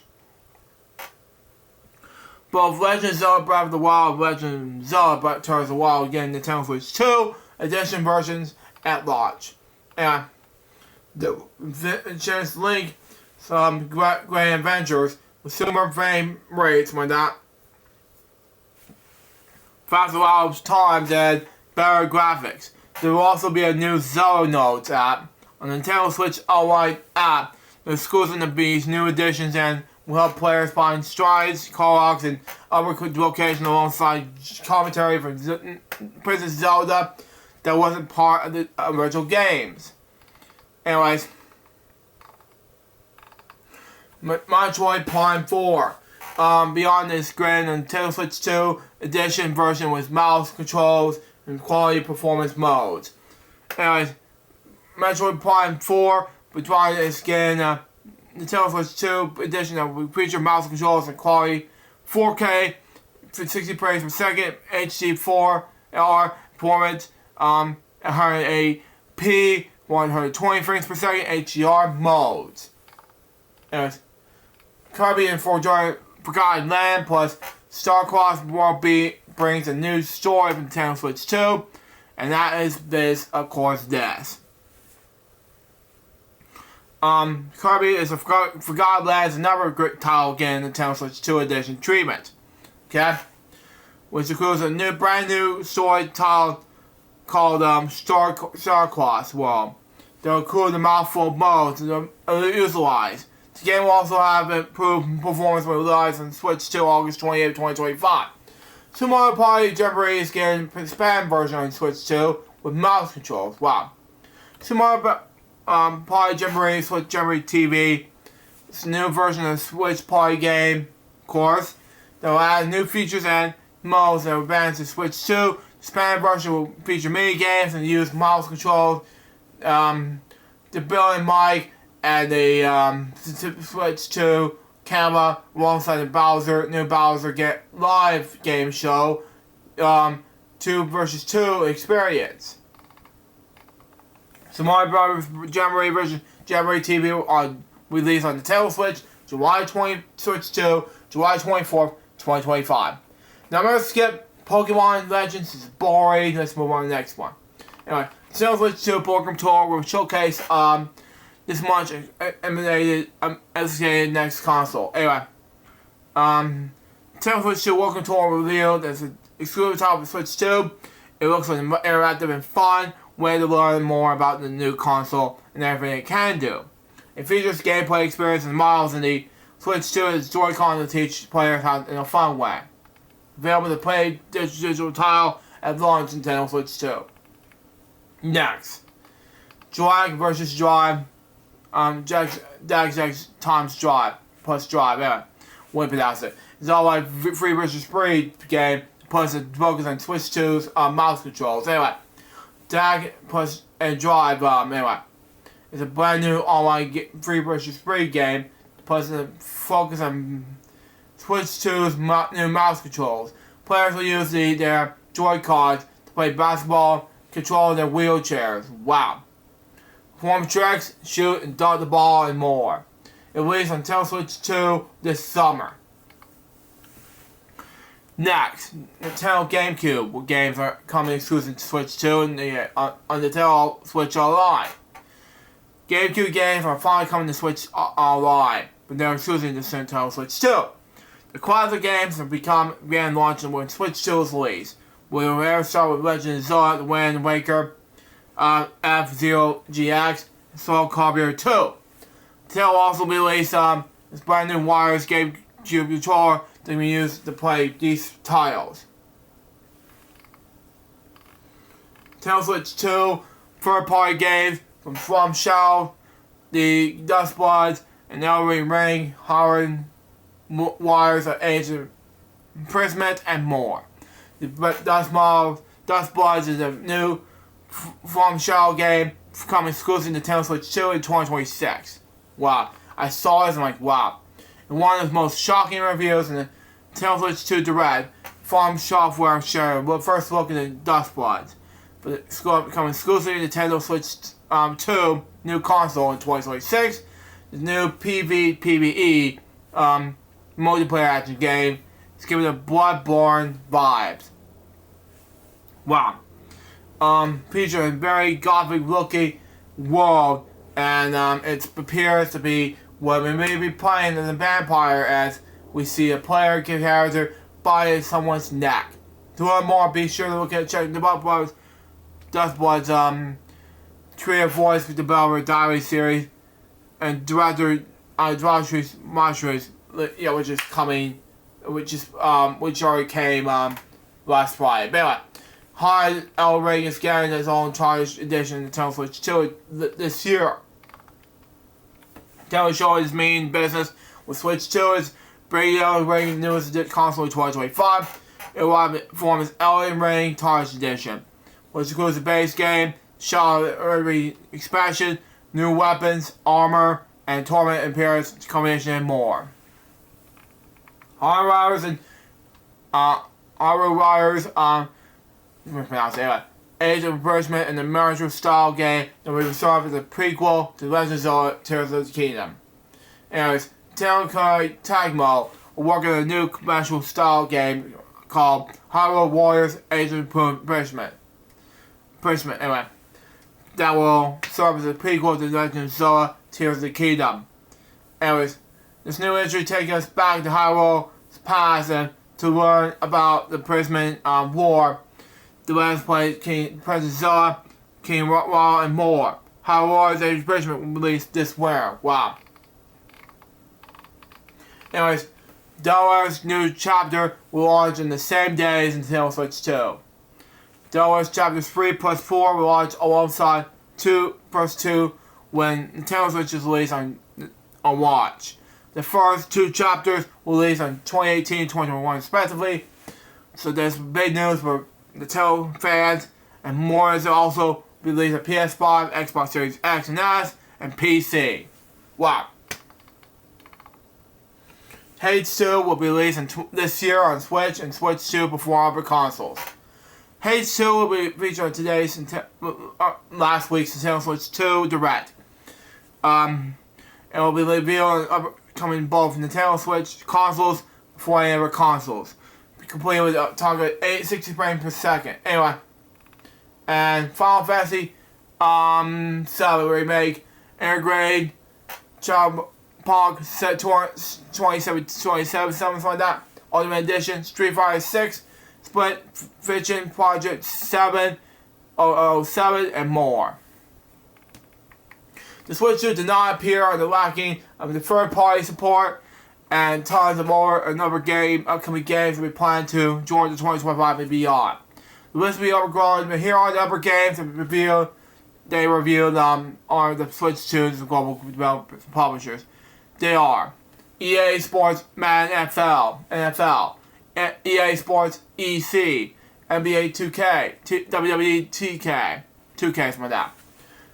Split Vision, Cyberpunk 2077, Ultimate Edition, Final Fantasy 7 Remake on Integrate, Street Fighter 6, Street Fighter Simulation 7, Hogwarts Legacy, Variant for Flying Fairy HD Remaster, Borderlands 4, Tony Hawk's Pro Skater 3+4, and Reinforcement guy. Yours is Zero Director's Cut. Fortnite, wow, okay. Enter Dungeon 2, Hitman's World Assassination Signature Edition, Project 007, Street Seeker, Astronaut Expeditions, Diamonds X Mansion Tiny Science from that, Survival Kids, Star Wars Outlaws, Silk Song, Joshua Zombies Passing Guys, and Preamble. And that's all it is in that topic. Now let's move on to the next topic, which is happening yesterday. Now, of course, folks, is Not Just a Goof review, reviewed by Collier. Following a documentary that proves what I always said about a Goofy movie, okay? It is possible for a Disney film to be a cult classic. For a Goofy movie to certainly has been the case as a film made by smaller Disney teams with fractions of budget used by movies at the time like Lion King and Pocahontas. But over the past 30 years, a Goofy movie has managed to become a surprise success. Overgrowing the popularity over the decades and becoming a fan favorite on the 30th anniversary of Goofy movie's release, Not Just a Goof, directed by Christopher Nevis and Eric Comines, digging the archives process of making a Goofy movie. The struggle to craft something that during Disney's masterpiece period in the 1990s, yet so outside the bubble, while version this film has yet found in recent years. Not Just a Goof is a lot of tribute to the film that's just now finally getting the love it deserves. What's Not Just a Goof about, you may ask? Well, in the opening minutes of Not Just a Goof, we learned about a Goofy movie means the two directors. For Nemes, he had a personal connection to this film that meant a lot to him as a kid. But coming in addition to loving the film, his uncle just happened to be Kevin Lima, the director of the Goofy movie.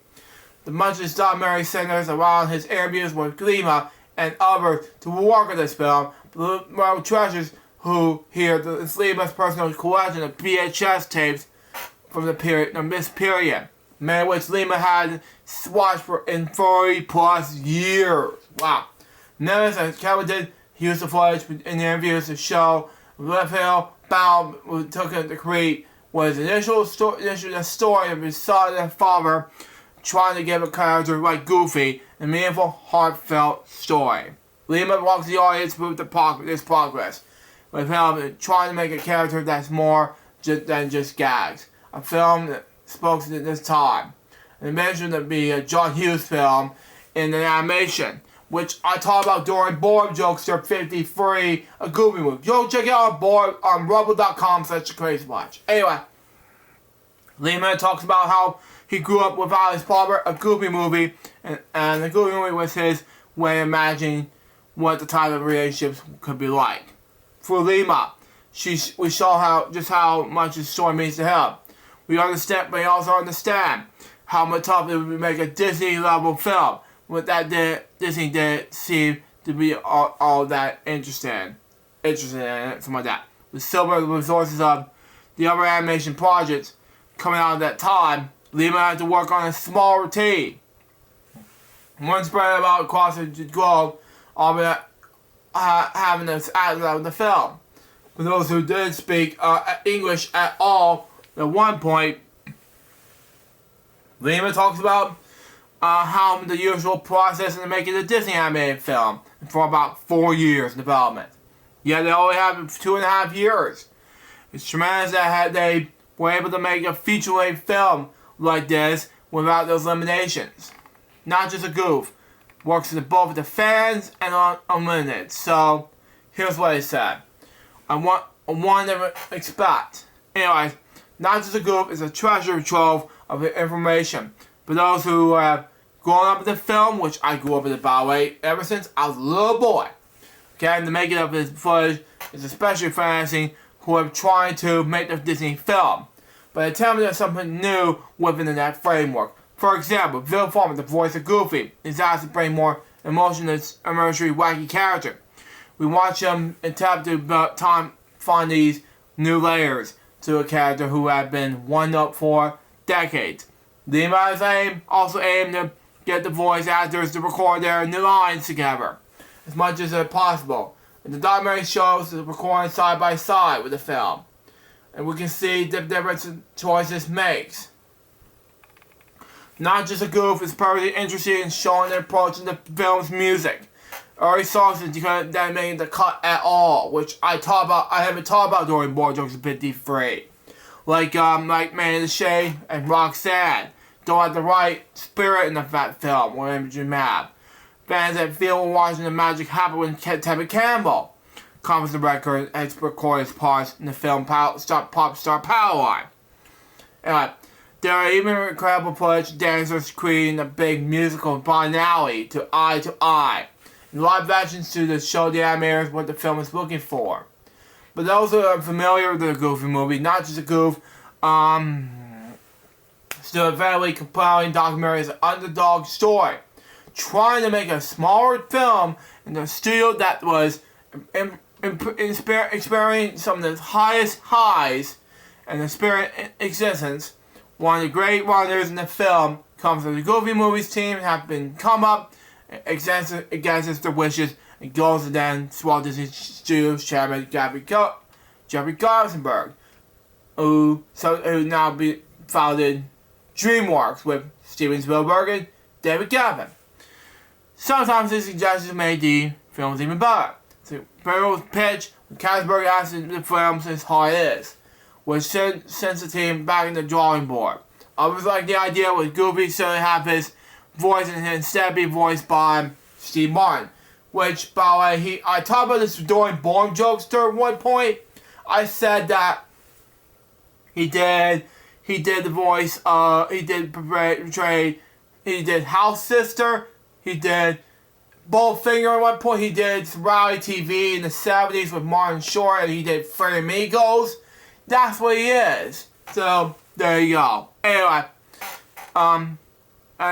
tend to pull things in a standstill. In the larger sense, not just a goof, works as an example how higher ups, but can both improve and hinder as the project how Garzenberg was surprised at his blessing in disguise before he was fired during the making of the Goofy movie.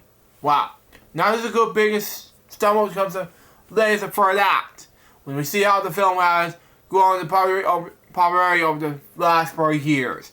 The film spends quite a bit of the time showing clips of YouTube reviewers, which I'm part of the Board Jokes about, by the way.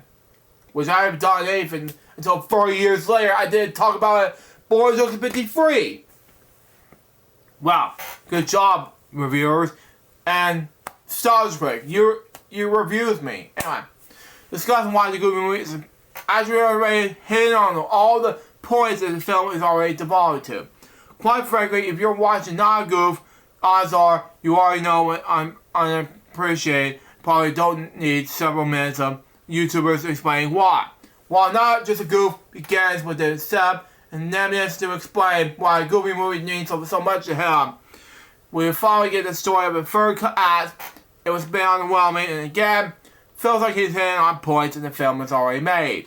There's nothing wrong with sharing why you love one of your favorite movies, but the way the film builds up this moment is very uncompatible.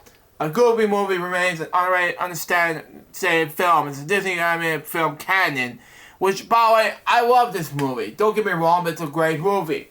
And not just a Goofy, one reason reminds us why is a film that deserves far more attention is ever perceived.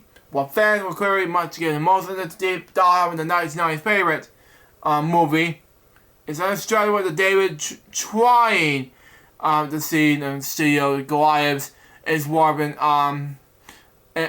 it, even non-fans. A goof, not just a goof, it's give us an unforgettable gem of Disney love and respect this deserves after all these years. Not just a goof, it's streaming now on Disney Plus.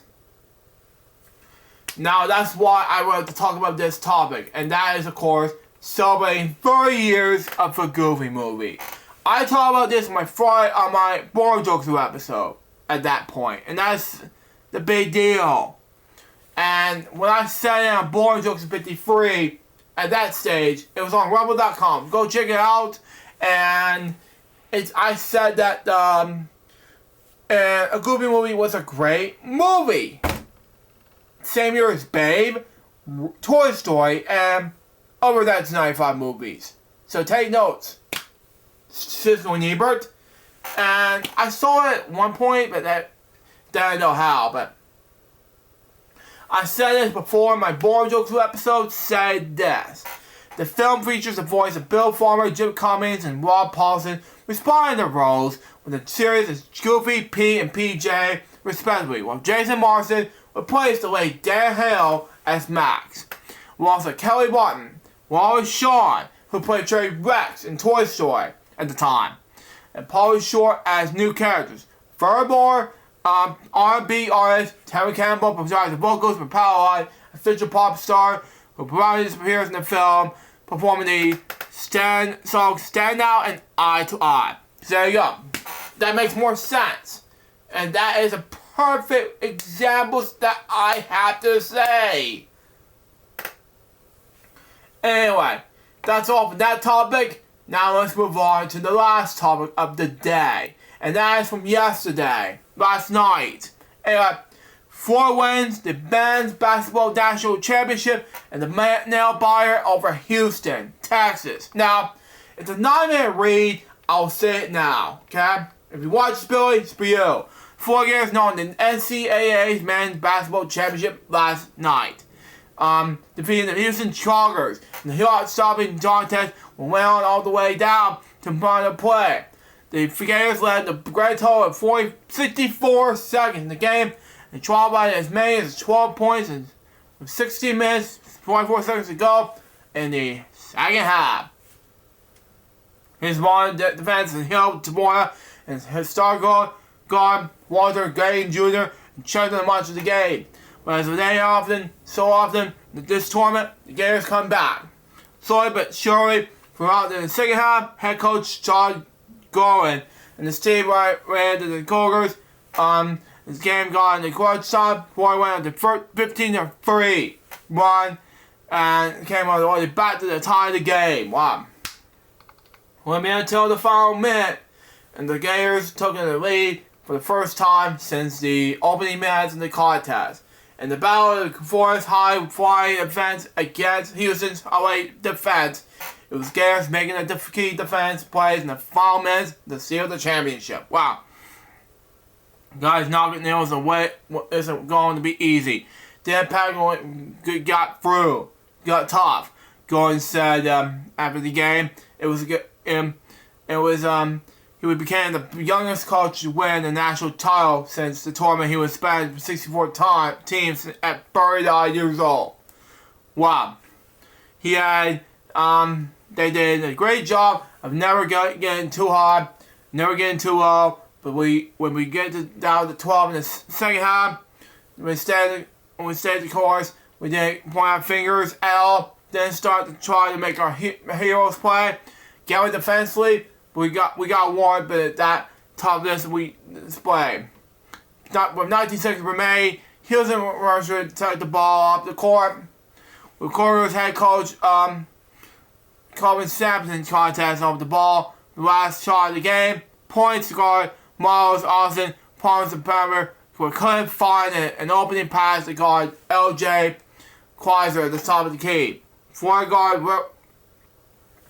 Will Richard drove all over him Chrysler dished the ball off the initial Sharp with just 5 seconds left of the clock. Wow. Sharp went up to the deep 3-point attempt. When the Clay in front of him, he pulled the shot down and pulled the ball on the floor. Wow. Sharp couldn't touch the ball again when the double rip dribble being called and the ball bounced 3 additional times. With no one else able to make it, the loose ball get him shot off. Gary Ford and Alex Cohen was the first to dive on the loose ball, and the final horn sounded before entering either the team had gone gain control, commanding fourth for ever national championship and first since 2007. Wow. It's heartbreak again for the Cougars. Wow. Houston was in school's 7-5-4 and third national title game. The Cougars are still looking for a program's first national championship in the men's basketball. I told our guys after the game to be disappointed you lost, but don't be disappointed in your effort. Defending for it is difficult. You got a really good game. The good team, Coach Colin, runs the senior over there. Sampson said after the game. We got him. We have a team of 65 points. But they helped Duke over the 70. We have a good chance to win. I felt like we have 4 on the 70. We have a good chance to win Saturday. We found a way to win. Tonight, maybe not be so much. 2 great teams, 2 teams. We lost by 2 points. They made one more play than we did tonight. Wow. Here's a manager top country early. Wow. And we'll get to the other ones. The first half of the contest was an explosion of energy. Both teams came out with their hair on fire. Florida was used their size to get early buckets like that against their violent Houston defense. The Cougars still locked down and forced the Gladiators to 9 turnovers in the first half. Wow. After Richards hit Florida first 3-pointer and then followed up that 2 more, the Gators pulled even 21 to 21 points. Wow. The Cougars again, their defense and their turnover, their feds went on the Lightning trick 8-0. Open up the half, biggest lead. It was Richard again to help cut down on the lead, and another big 3-pointer as the first half entered the final minutes. Wow. McClain being shot the first half, something like that. Richard put up the Gators and it's back and kept them under the game. After a tough game on Saturday against Auburn, something like that, he scored 7 points and shot just 16% of the field. Wow. Richard caught the bottom in the first half against the Cougars. He tailed 14 points and 5-8 shooting, including 4-6 for long range. Here's what's regarding us. Great. They do a great defense out there. Everyone knows them from that. We have notable guys in the team that can go. He said after the game, tonight was one of the nights that with Will. He showed it multiple times this year. Never know whose night it's going to be. We're showing that as a team. The Gators came out the locker room, looking to amp up defensively and racked up the 5 fouls in the first few minutes, okay? Wow. First minutes of half, including the technical foul, the team's bench, frustration ball over the Houston's lead could choose the goal. Clayton's fouls became the story before this in most of the game. The Stars guard did attempt the shot between the 5-minute 14-second mark in the first half. 14-minute 30-second second was completely held the checking the annual shot. The Houston guard task was trying his every move. Wow. Clayton was finally scored some free throws, biggest goose egg, and a score sheet. Here's one that started the half built the Cougars lead as many as 12 points. Gators shooting with Rose with Scott Wars in the second half, and as Houston locked down the defense end. Ford was shooting just 28.6%, with the field that opened 6 minutes in the second half. Gators made their change. Things turned around just after that. The Gators went on the 7.0 run in the later more than a minute to cut their lead down to 4 more than 12 minutes ago. Normally that run came with Clay sitting on the bench and with the struggles continued. That 7.0 run balloon and the 15.3 run of the 5.5 minutes in the second half, bringing the Gators even after Clay hit his first field goal of the game, and then to put in the one free goal throws from that, and then made 48-48 with about 8 minutes ago. As our defense was stopped, it was finding a way to be able to get some runouts. As we did get a first transition, we are able to break and get a couple going. Said Walt saw the ball and go through the net, and some of the free throws in the one layup. I followed up losing him at the up of the belt a little bit.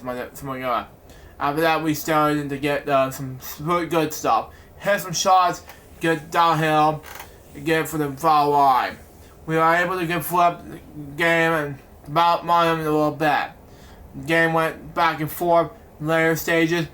Cougars held on the lead, and Gators repeatedly answered back at the tie of the game.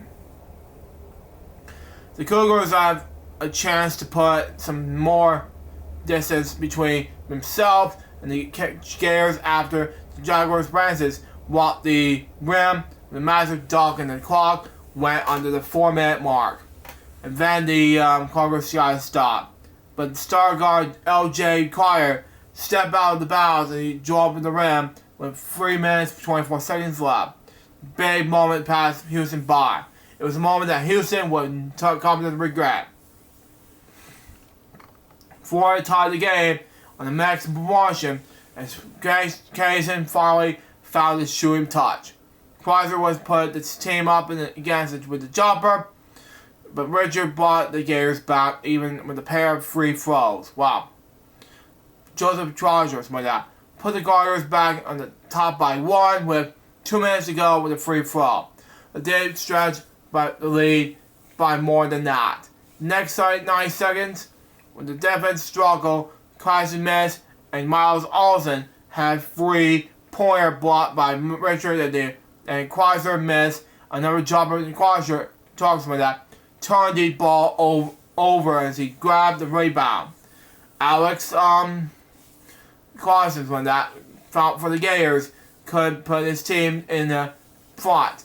Chrysler turned the ball over after the steal by Guan with 52 seconds to go. Wow. 4 cramps down with the win to title. The crucial moment came in a few seconds later. Asher Martin drew the fall of the Tigers with that, forcing them out of the game. After he had fouled out, Martin made both of his free throws and gave the Gators the lead of 46.5 seconds to go. Their first lead since they were up 8 to 6 points with 13.3 seconds left in the first half. Houston's positions when that penultimate decisions when that.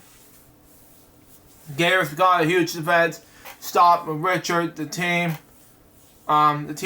best player. Richard. The team's best player in the fight tonight. Richard got his hands on the ball, sharp drove the baseline, the ball bounced out of the Cougars guard, went on out of the bounds. It was for his ball. There's Aberdeen. Hit the second of the 2 free throws after Houston foul. Some of that, giving the Cougars one last chance to win or tie the game with 19 seconds to go. Game's final play will live long in the memories of the 4 faithful. It was ensured that Chrysler's night won't be remembered with 3 to 10 points shooting, 11 points, and 3 turnovers. Instead, the defense played what he made on sharp. Wow. Walker, who had fouled him with the previous 39 minutes, 55 seconds. On the last play of the game, we wanted stir to remind the Gators fans. We were when Sharp caught the ball in top of the key, climbing from his 50 speed or so away. He wasn't even at the free throw line. Before Sharp could shoot, closing down and got a hand in his face, forcing Sharp to drop the ball before he did what want to shoot to be blocked. I'm going to prove that those last two predictions were more than anything else. In conversion was my guy. In that situation, we couldn't get a shot. We're down 2, and eventually we didn't need a 3, Sampson said. When eventually we were struggling to score the entire second half. We got good looks, but Ford was doing a good job running us off the line that forced us to score. We just didn't do very good job at finishing some shots. Anyway, the ball fell to the court with no man lands like that, and it was the final seconds landing off the clock. I think there were 18 seconds or so in the pass position. We got him hard. I saw the ball loose. I was just hoping to beat him the ball. When I was calling got on the floor, I think it was either going to drop the ball or we were going to come away with it. Something like that. Next thing I knew, game was over. Going said, just a incredible moment that's something I won't forget. And that's all for that topic. And congratulations, Florida. And that wraps up for Crazy Bunch's web show, episode number, oh man, I gotta close these tabs. Anyway, episode number, 100. Hope you enjoy it. Stay tuned for the next one, babe. Episode number 101, which will be airing Sunday. This time, for real this time. Now I prepare to toast for 100 more shows. Cheers.